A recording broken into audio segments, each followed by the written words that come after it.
So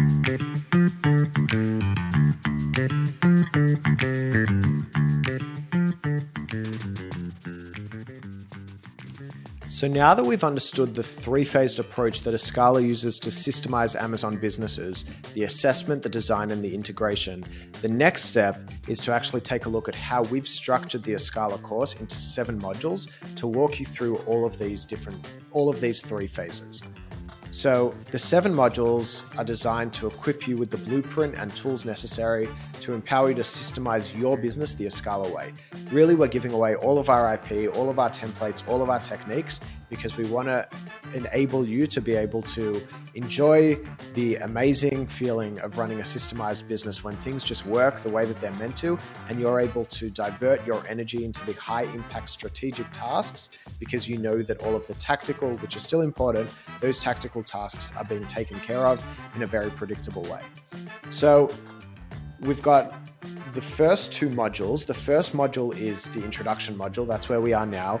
We're going to be talking far more about the foundational aspects, the theoretical aspects that power the Escala course. There's not going to be too many tasks here. It's going to be much more about explaining the fundamentals that you need to understand so that for the next 6 modules after that, you'll be able to really swiftly execute. So take out your notepad and pen for this module because it's going to be mainly theoretical. The second module is the current state assessment. So the second module is essentially walking you through phase 1. How do you run a current state assessment on your own business? How do you conduct interviews with your own team members? How do you document the high-level process maps, the level 3 process maps? How do you actually build that steering committee deck that we present for Escala engagements? How do you actually build that for yourself? How do you find the different findings? And then module 3, 4, and 5 is essentially phase 2, the design phase. So we've split the design phase into 3 separate modules, one for people, one for technology, and one for process. We haven't got to it yet, but in the future, we're going to have a video on the foundational aspects of a system. What are the different components of a system? And we break it down into people, process, and technology. And each of these 3 components of a system are going to have their own module. So we're going to walk you through how to actually design the future state of your people, then your technology, then your process. So for your people, it's about your organizational chart and your accountability chart. We really hold your hand so that you can decipher who are the different hires that I need to make over the next 2 years. Which roles can I potentially restructure? What should be my role? What should be my leadership team's role?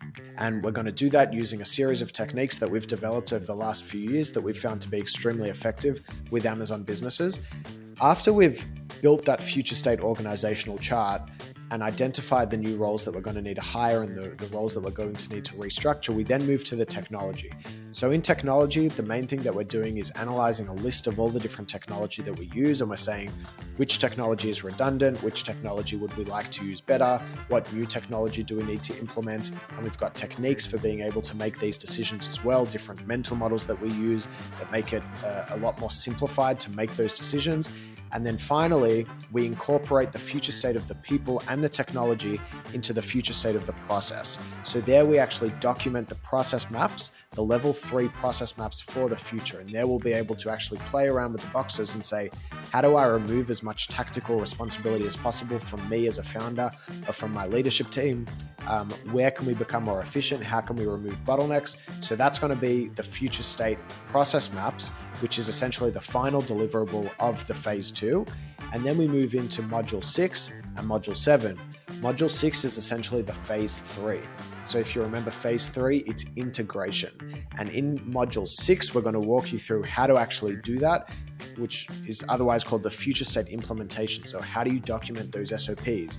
How do you integrate workflows into your project management tool? It's going to be very hands-on instructions, very technical instructions, and we're going to empower you to do that. It's very task-based, that module, because we're going to need you to actually, it's probably the aspect that takes the most amount of time, because we're going to need you to actually go and document all of the SOPs. We're going to empower you to actually work with your team to do that, so you're not the one who's actually left typing out all of these SOPs. Remember, we're trying to make the probability of success of you implementing this as high as possible. Finally, module 7 is going to be the summary and the next steps. So We like to think of this three-phased approach as just getting us to the baseline. Once everything's documented, once everything's integrated into ClickUp, once we've got our organizational chart, we see this as a baseline, and all of those documents, all of those different components of the system will then become living and breathing documents that we need to update, maintain, and essentially none of this means anything if we can't sustain it over a long period of time. So that's what we're going to discuss in Module 7. So strap yourselves in. We've got a long road ahead of us, but we're going to try and simplify it and bring it down to the bare bones as much as possible, because we really want you to be able to succeed and do this on your own.